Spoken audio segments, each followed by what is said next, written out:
What's up, Dragon Ball fans, and welcome to the channel.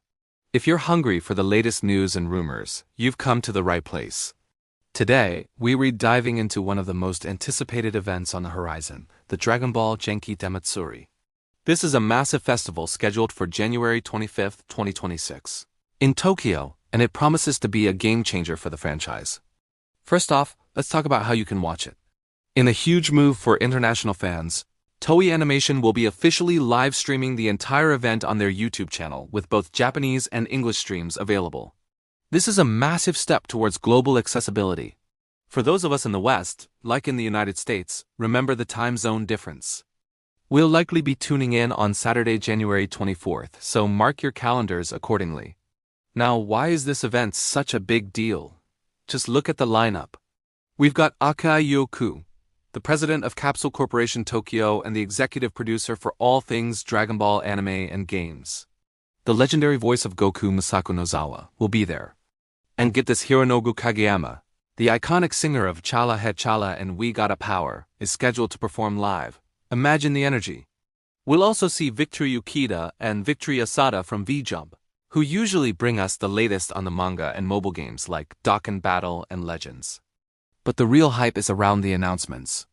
Officially, the Genki Damatsuri is set to reveal one major new video game and two upcoming non-game projects. Let's break that down, starting with the games.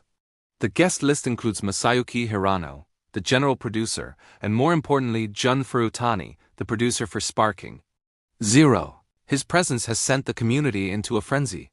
Everyone is screaming Sparking Zero 2, but hold on.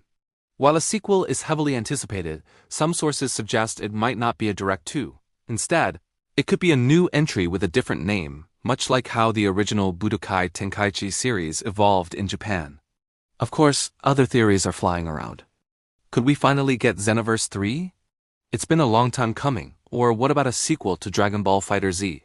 With FighterZ recently adding content from Dragon Ball Daima, the timing could be perfect. The possibilities are exciting, but all eyes are on what Furutani's presence really means for the Sparking series. Now, let's move on to the two non-game projects. This is where the speculation gets really intense. These projects could be anything: a new movie, a new manga arc, or the one thing everyone has been begging for, the return of the Dragon Ball Super anime. The biggest rumor by far is that one of these projects is a full-blown remake of the Dragon Ball Super anime. Fans have pointed out that major leakers and news accounts have been suspiciously quiet, refusing to debunk these specific claims. When the insiders go silent, it often means there's some truth to the fire. A high-quality remake, fixing the pacing and animation issues from the original run, would be a dream come true for many. Then there's the manga. We haven't had a new story arc since the Black Frieza reveal all the way back in August 2022. It feels like an eternity. Fans are desperate for news on what comes next. While many are hoping for an announcement at the Genki Damatsuri, it's worth remembering that major manga news is often revealed through Jump magazine articles, not live events. So, we should manage our expectations there, but we can still hope for a surprise. Here is another interesting piece of information. One of these two non-game projects is rumored to already be in production. If that's true, we could see it materialize as early as the end of 2026. That is a pretty quick turnaround, which adds even more fuel to the anime remake theory, as the groundwork for that story is already laid out. However, we need to talk about a potential roadblock. There are widespread reports of a conflict between Akayoku of Capsule Corporation and Shusha over the future direction of the franchise. This internal struggle could have a direct impact on the event. Rumors suggest that if this disagreement isn't resolved, the announcements might be scaled back.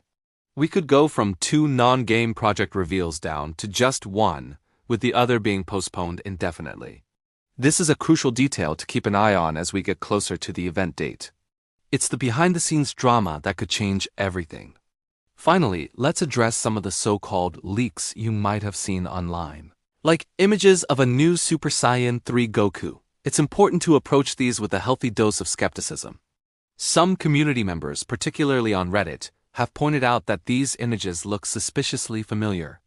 They claim these are just old behind-the-scenes materials from the original Dragon Ball Super production, or even old character designs from artist Yamamoto dating back to 2012. Critics suggest that some influencers might be intentionally vague about these leaks to generate hype and drive viewership to their live streams.